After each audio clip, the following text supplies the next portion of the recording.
Welcome to Life, Death, and the Law, presented by the law firm of Deason, Garner, and Hansen, hosted by attorneys Sean Garner and Adam Hansen. This proposition, this 137, would eliminate the requirement that they run for re-election every 4 years.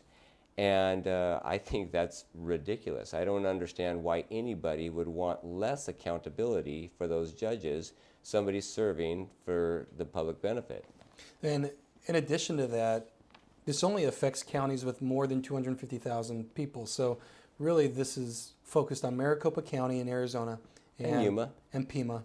No, because Yuma is actually a huge county, and although the city of Yuma doesn't have that many, I believe the county of Yuma, Martine, you can fact check us on that, but I believe Yuma does have 250,000 people, or darn close.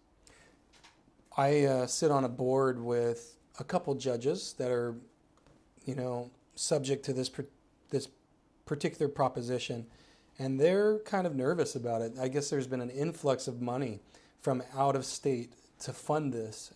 What is the motivation here? I don't know, but and it's weird because it's billed as if it's a good thing to have these lifetime people put in. Is this, do you think this is a party issue? What do you think? Because the Democrats tend to advocate for term limits. I don't know if it's a party issue or not.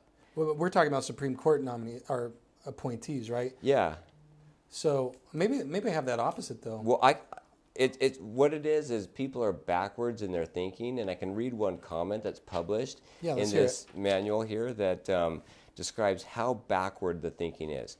So this is from Laura Kuby, State Senate candidate and Legislative District 8, former Tempe Vice Mayor.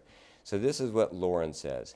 As I submit this ballot, I believe that I'm the only person in Arizona willing to submit a vote yes statement on Prop 137. Well, she's not, because there's another dozen summaries here of people that are advocating for that. So she's wrong right there. Oopsie daisy.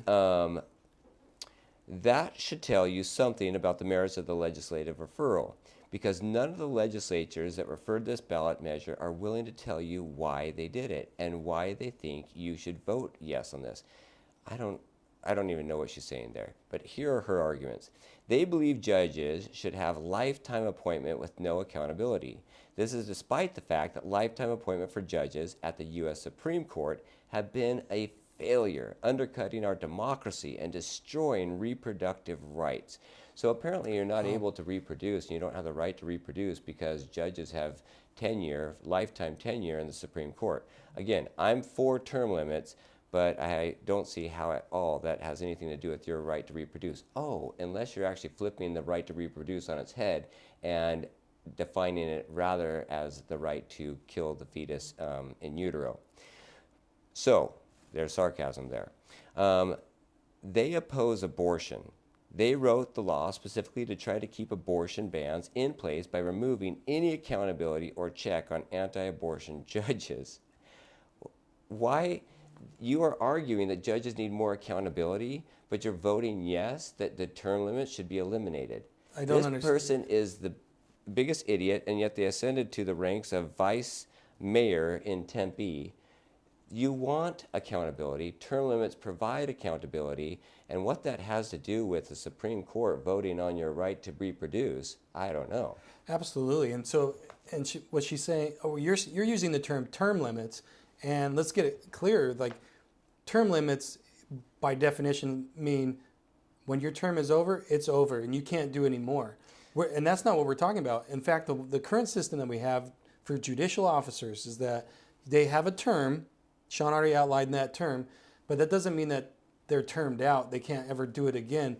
We, as the voters, have the ability to say, you know what, we like that judge and the way that they performed and held up their duties, so we're going to vote for them again and keep them as a judge because they're a good judge. Or we can say, no, they're horrible. They don't adhere to our Constitution, and we're not going to keep them in office. So they have a term limit, and every term, when their term expires, then we have the ability to say, yeah, you can keep going or not. So that's the ultimate accountability of the people. And what she's advocating for is the opposite. Yes. Let's get rid of that system. Let's get rid of terms. Let's put a judge in, and they never have accountability. They will be there for life. And that way we can Unless- go and address the issue that we have at the Supreme Court where it's lifetime tenure. It's like, it is honestly the complete opposite. So if you were to read these arguments and to agree with her, then you would vote yes to this, and you would eliminate the terms that are imposed on these judges. So is it that she's dumb, or she absolutely knows what she's doing because she's trying to trick I the think, public? well, that's a good question. She's saying something. She's either- you want accountability, don't you? Then you need to vote yes on this. When it's the opposite of that. Right. And people aren't smart enough to read the fine print. Right. That you know what? That may be it. I wrote idiot right across the top of the page here because she is contradicting actually what the law would do, but maybe she's just evil and trying to con the people. So if you vote yes on this, it says voters will no longer have the ability to decide whether to retain those judges at the end of their judicial terms. Right. Those judges would instead be subject to a retention election only if they were convicted of a felony or a crime involving fraud or dishonesty. So we don't get any chance to vote on whether or not they stay in office unless it's going to be a committee that's put in place, researches their conduct and finds that they've committed a fraud or some type of felony. Or they filed bankruptcy, or they've had a foreclosure on their mortgage, Yeah. or didn't meet the judicial performance review standards. The judicial performance review standards are the voters. Yeah. Okay. So, Here, yeah, I think that's dishonest is really what it is. I don't think she's that dumb. okay. I think she thinks we're dumb. Probably. Well, we're not. We're not dumb. Not Okay. today. What's her name? Judy? What's her name? Lauren. Not today, Lauren. You're exposed. Right here on this worldwide podcast radio show that So- nobody listens to. If you have questions or want to know more about something that was discussed today, please call the law firm of Deason, Garner, and Hansen at 928-783-4575 or visit yumaestateplanning.com.